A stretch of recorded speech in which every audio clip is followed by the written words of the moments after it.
Everybody, thanks for joining us again. I'm Lane Shelton and my co-host Andy Bernard, and this is our Microsoft EA Shakeup series, as we're calling it, where we're really kind of looking at the downstream impact of all the changes that the big Microsoft licensing change they announced that's going to take place on November 1st, where they've sort of re-leveled all of the pricing. What we covered in the previous two episodes was taking a hard look at the enterprise agreement versus the CSP agreement, because CSPs were really just for small customers in the past. However, now with this change to the pricing, that value equation is shifted, and so it's probably a good time to sort of take a step back, take a look at the different programs that are out there with fresh eyes, because things are going to change come November 1st. In this edition is about what happens to perpetual licenses. Now, if you've carefully watched the last two episodes, some of this will be a rehash, so apologize for that. But if you're just curious about, this is a really important piece, so we want to cover it in depth. So it might be a bit of a review for some of you that have looked at our last two. But what we're going to cover really is how do you deal with with your perpetual licenses? Not every customer has these anymore. A lot of customers are now, online only, meaning like all they have is subscriptions. But there still are plenty of customers out there that still have SQL Server, that still have Windows Server, RDS CALs, Visual Studio, Project and Visio Perpetual. There's still a lot of it out there, and so we want to cover that. Like, what do you do with how does managing a perpetual license estate differ between the EA and CSP? And so we'll talk about that now, and we'll start with, let's just do a quick recap of managing those perpetual licenses on an EA. Why don't you give us the overview of that, Andy? Yeah. Oh, and before Andy starts, if you haven't downloaded the deck, hit pause, download the deck, because we're kind of walking through that, so that way you have that to follow along with us here in the studio. Yep, exactly. So on an EA, EA, it's really a consolidated agreement where everything code terms are the same end date, and you're mixing probably online services and perpetual, license and software assurance. The tracking of it, differs from online services to those perpetual licenses, and I think that gets overlooked. Perpetual licenses with software assurance, not as easy to track as your online services. So you still have to have some sort of tool. Yeah. Maybe it's an ITAM tool or a service that we would offer to help do, like a baseline. And you're running like a Flexera or ServiceNow, SCCM, right? Like something where you're actually tracking your deployments, but then it's understanding too, how do you license it to reconcile it back to what you actually own? And if there's any gaps, understanding what your true up would be once you get to your true up window. Online services, not for most of them, but they have some sort of usage where you can actually see in the admin center how many that you you can see how many you've got, licensed, and how many are assigned to users. Yeah, most of them are like that. Some of them aren't, when you have tenant-wide services and you can't see that nitty-gritty. But most online services, you see how many E3s you have, and you see what your actual usage is. If you had to add more, you go through the reservation process, or you just get a quote, you order it, and you add it from there. So the perpetual licensing can get kind of lost in the shuffle with all of that. Everybody's kind of focused on online services and the usage and making sure people have the right licenses. And you hire in somebody new, you go through the reservation process, you get them the license, you get it assigned. Perpetual licensing, you add a Windows server or a SQL server into your install. Is somebody tracking that and providing that back to procurement or whoever the contact is that's doing the tracking of inventory there? So that's where it can get tricky, but you still have to have some sort of tool to be able to and that's true regardless of EA or CSP. For sure. And just as a refresher, software assurance is the maintenance you get on perpetual licensing that gives you upgrade rights, and then like certain benefits, like with SQL and Windows Server, you get like hybrid use, Azure benefits and virtualization rights and things of that nature. Most organizations, when we're talking perpetual estate, we're primarily talking Windows and SQL Server with a yeah. smidge of Visual Studio. Yeah, Is Visual Studio, maybe very few like Visio project, yeah, you maybe still something see like some of that. that, but for the most part, most of that's gone online. Yeah. But Windows, Windows and SQL definitely, definitely the lion's share. And like Andy was saying, in an EA, it's a pretty easy mode licensing. You just deploy what you need, and you have to have some method of counting. So at least once a year at True Up anniversary, you tell Microsoft, I need this many more. They add it to your agreement and rinse and repeat until it comes time to renew. That's a fairly straightforward process. Yeah. But it can and be fraught with pricing peril. is locked in, right? Yeah, your pricing's year locked one in. True Up price, year 2, year 3. And I guess the difference here, you're paying a license cost to own it. Yep. And then depending on if you're in year 1, the software assurance on that is about 2.5 years, because they don't know if you added it, at the beginning of the year, the end of the year. So they just kind of average it out. When you get to year 2, the price goes down a little bit, right? Because now you're at about 1.5 years worth of software assurance you're getting charged for. And then in the last year, it's about 6 months. Yeah. And then your license cost, of course. So that's all locked in. You have that. But it's a big honor system. So, total honor system. Yep. And so you need to have something to manage it, which, like I said, most organizations are, some System Center, Flexera, it could be, there's a whole bunch of tools to do it. How is it different under CSP? Yeah, CSP. So kind of last episode we talked about you license only, one time only. No software assurance. So if that's a big deal, you will want to have a companion MPSA. And I think too, we've talked about this. If you have a large like server footprint, having software assurance, it might end up being cheaper for you to have an MPSA, purchase everything over there. If you get level D on MPSA and able to keep your software assurance, probably beneficial to have an MPSA for those type of situations. MPSA, it's very transactional, so you would buy when you need it. Unlike the EA, you're adding it and then you get to your true up time and try to figure out the difference. So I think sometimes that also gets lost because I think we get stuck on this EA idea, right? And then we go into maybe MPSA, and then it was like, okay, we got to our anniversary date, we should add more, right? So you let's get like really practical on this. Like when it comes to CSP gives you the ability to buy license only, which like 0.001% of our listeners probably care about. Like who's buying perpetual licenses anymore? Like that's kind of a very, very edge case kind of thing. So, and they give you these subscriptions. And by subscriptions, we don't mean like online services. We're talking about these are subscriptions for Windows Server and SQL Server that were primarily intended for use, basically almost as like batteries for the Azure hybrid use benefit that you get, right? But they're still legitimate. They're still legitimate licenses, but they're just subscriptions, which means like in traditional purchasing, you buy license and software assurance, which is 3 years under an enterprise agreement of payments that look, that are bigger. Then forever thereafter, you're renewing software assurance, and that's lower. So a subscription's like in the middle of that. So like if you would spend less on a subscription for 3 years, but then overall you'd spend more. Usually I want to say 4 or 5 years down the road.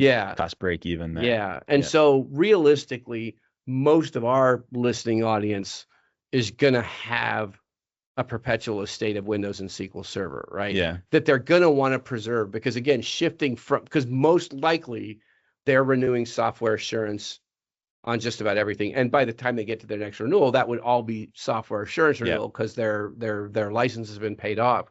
So you get to that next renewal point, everything's software assurance.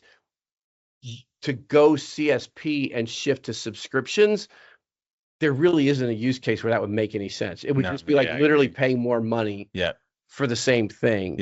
Unless you're planning on like just getting rid of everything on-prem infrastructure and going 100% cloud, which again, like people aren't doing. And you probably still need the Azure hybrid use benefit, which you get with your software assurance. There's like literally no use case, very little use case where you would go from, an EA with the perpetual estate on Windows and SQL Server to just CSP. You're going to stand up MPSA, which is that transactional program. We've talked in other episodes how sometimes that can benefit you. If you're like a level B EA and you got a giant server footprint, you're paying level B price for Windows and SQL Server. But under MPSA, that might qualify you for level D because it's a points based. The more you buy, the bigger your discount. EA, it's all seat size. Like it, if you're level B, you're level B. Like it doesn't matter how many servers you buy. Not so in MPSA. So that's kind of a potential savings point. It manages different. Like you said, you got to buy it when within 30 days of when by the end of the month in which you deploy it, right? Maintenance pro rates. There's differences. Yeah, software assurance is always 3 years. Yeah, but depending on where you're at in that first year, it can prorate from 25 months to 36 months. So it does co-term like that, but it is a rolling cycle. The MPSA doesn't have the agreement itself isn't set, it's evergreen. But your software assurance is where your duration comes in. So say we start an MPSA in year 1 and it's 36 months. Well, once I get past the first year, now I'm in year 2. If I buy something new, it's another, say, 36 months or something. But that end date is going to be a year later than the original licenses I first purchased. Yeah. So you could eventually, once you get 3 years in, every single year have software assurance renewing. So there isn't a way to code term all of that into one because it just depends on when you buy it. So a little bit different than, the EA has that set date. But, all the same, being able to still renew that software assurance, this gives you that avenue. Yeah. So chances are you're an EA customer. If CSP seems like it's a good fit or a fit, you're going to want to then you're still going to want to keep you're looking at an MPSA. However, that being said, there are customers that do a mix, right? Where there might be a use case where like you want to preserve your legacy entitlements, but for anything new, you don't want to buy the software because I don't think you would be unwise if you assume that at some point Microsoft's going to pull the plug on perpetual licensing. I mean, we've been saying that for like 10 years now. Maybe they won't, but like as soon as we say, they're never going to do it, then they'll do it like within 6 months. So like there's a school of thought that says, well, gee, if it takes me like 5 years to get ROI on the higher cost of license and software assurance for new stuff, maybe it's better to do subscription. Like let's keep what I have because I have it and it's cheaper and it's always going to be cheaper. But anything new, let's just do in the subscription model, which you can do that. You could have an EA and do that in CSP too. Like there's no, it's not like you can't do that EA or CSP. But so there's a hybrid model. In other words, it says, okay, let's keep my existing stuff, in MPS, with software assurance, whether that's EA or MPSA, and then let's use CSP as a vehicle to subscribe. Yeah, maybe something new to give me more flexibility and lower my entry costs, right? Yeah. That's a fair assessment. It's if flexibility is important, I think 1 year server subscription gives you that flexibility. Yeah, not a monthly flexibility, but at least it's not a 3 year lock in. So and a lower entry point. To your point, you're not actually buying it to own it. It's just subscribing to it. So yeah, definitely is an option there.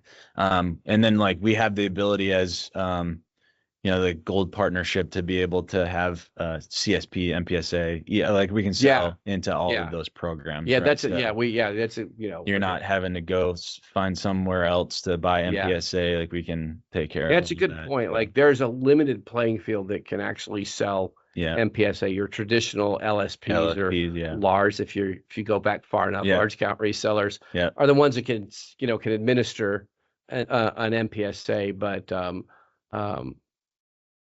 but there's good choices if you do decide to go CSP. It will be different, and not as the true ups are nice, but in some cases having to purchase at the sort of closer to the point of sale. Maybe some less compliance risk there too, because you don't get yourself in hot water. Yeah, easier to track. Yeah. So they do have a different portal on MPSA. It's called Business Center. That's like their portal to manage those licenses. Kind of like before that VLSC, then they introduced that into the M365 admin portal. They're doing the same for Business Center. Yeah. It's not all the way there, but I think at least seeing what you own is in there. Yeah. But if that was like primarily your only vehicle, like They do have reservation options for online services, but you got to order within 60 days. It's kind of messy. Yeah. But not all the functionality is built in yet, but at least you would have Yeah. one single admin center to see Yeah. your entitlements. Yeah. Not So, Microsoft's finest portal, but no, yeah. for sure. Okay. All right. So let's talk about, I think we kind of covered this, but just to recap, like online subscriptions versus server subscriptions. Yeah, online services, this is really where we're talking like M365, like your hosted SaaS applications, right? They're monthly price subscriptions. On CSP, we can self-serve on shi.com if that's what customers would rather do. Otherwise, we can take care of it. If the customer comes to us and says we need to add this many, we would manually go in and do that. The EA, you can either place the order or go through the reservation process. Reservation process would delay out your true up, and you would order at your true up window. So that's kind of traditional online service subscriptions, compared to server subscriptions. So can still be monthly unit price, but on CSP it's 1 year increments or 3 year increments.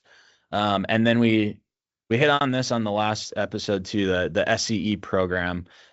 This does allow you that flexibility. If you wanted perpetual licensing or subscription, it gives you the same program to be able to mix and match there. There is no reservation process, and I think that is still one of the biggest things that I've seen. Yeah. You're used to doing online service subscriptions and reservations, and then you see like subscription in the server description on like SQL Server. Yeah. And then you're thinking, well, how do I find this to reserve more? And like that doesn't exist. Yeah. So that's where you still need to track your SCCM, like whatever tool you're using, so that when those deployments happen. And we see on like the SCE where you have monthly subscriptions, Yep. You want to know the month that you deployed it. And then when you come to do your true up, you make sure that that's the date that you selected. And then we'll create a quote and like help prorate that accordingly. If you like forgot about it, yeah, it might just be, well, you got to pay for all 12 months, right? Like, so that's where it can get kind of tricky there on managing, online subscriptions. Pretty easy. Server subscriptions, you really would do an inventory almost every month. Yeah. And then evaluate if you had increases. Okay, this is the month we had those. When I reach out to SHI for a quote, we'll make sure this is what we tell them, what month we added them. And then we can prorate it accordingly. So it matches what you've actually deployed out. Yeah. So yeah, again, more like manual tracking there isn't that reservation option. So to kind of summarize, like to take a step back, if you're going to be looking at your perpetual estate, you might as well look at the the whole thing, especially if you're looking at EA versus CSP. So there's a few things that we can do at SHI to help you get your arms around that. First and foremost, like when it comes to your perpetual estate, there's nothing better than an effective license position, meaning like that's where you run a tool, or you either export data from your existing tools or run a tool to get the physical footprint and the virtual footprint, and then that's reconciled against against your license estate from all your different sources, and that gives you a definitive answer. Like our ITAM group can give you a definitive answer of, okay, you've got shelfware here, or you're under license here, or like whatever the fix may be, and then you'll have clean numbers for a true analysis of what is CSP versus EA look like, right? Yeah. Like get your baseline, get your understanding. Yeah. Yep.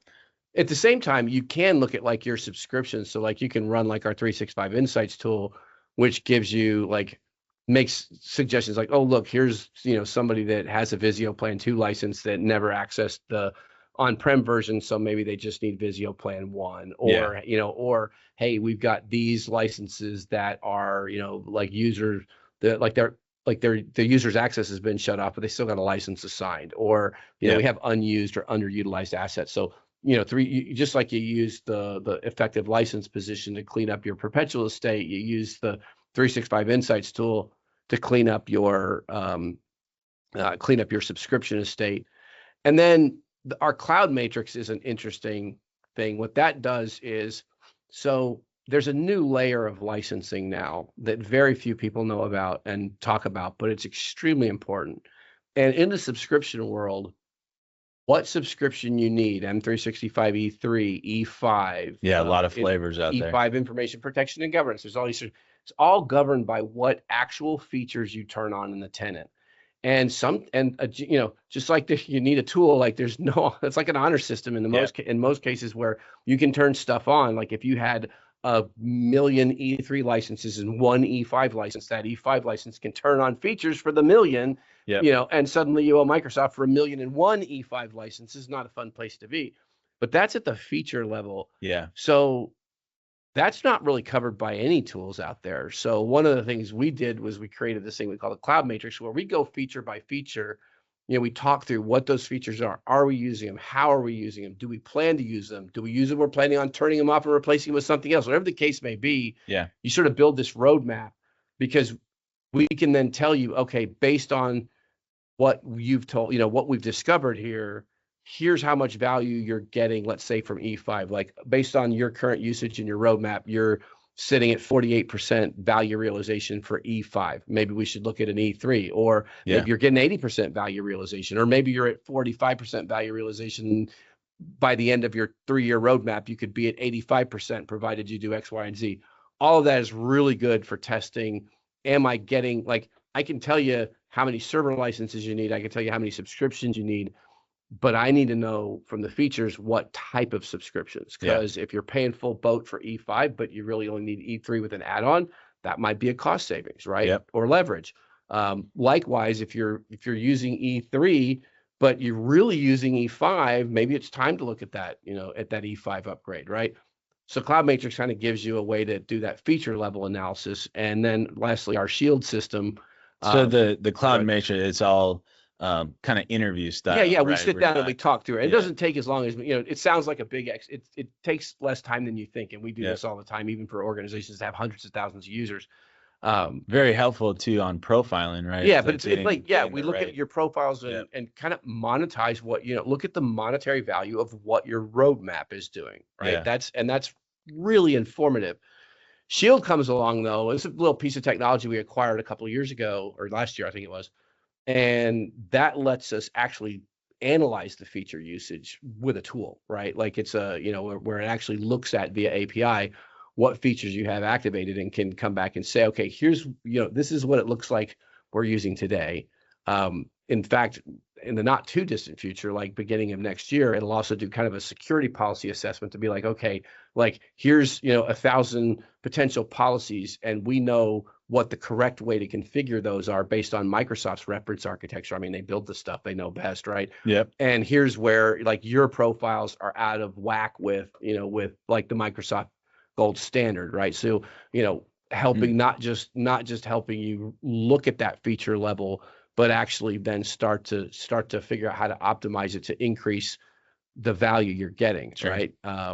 So I say all that to say there's a lot of tools that we can bring to do that full 360, even in the new areas of like feature utilization, which most people don't think about. So with this change coming up, since you got to look at all this stuff anyways, I mean, in for a penny, in for a pound, our recommendation is like, let's take a comprehensive look, because then we can definitively say, okay, EA is the right path for me, or EA and SCE, or CSP and MPSA.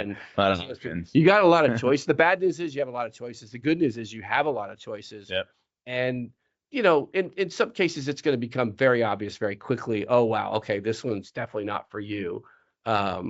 But you don't know until you open up the hood and take a look and see what you see. All right, so thank you for hanging through with us. If you got through all 3 episodes, on EA versus CSP, we're going to do some other stuff now on our remaining episodes for this EA Shakeup series. And I think we have the other downloads too on some of the last pieces that some one-pagers. Yeah, you'll see it. We kind of left you a content library to download if you're interested. But like I said, now is a good time to take a look at this stuff. All right, thanks everybody, and we'll talk to you on the next one.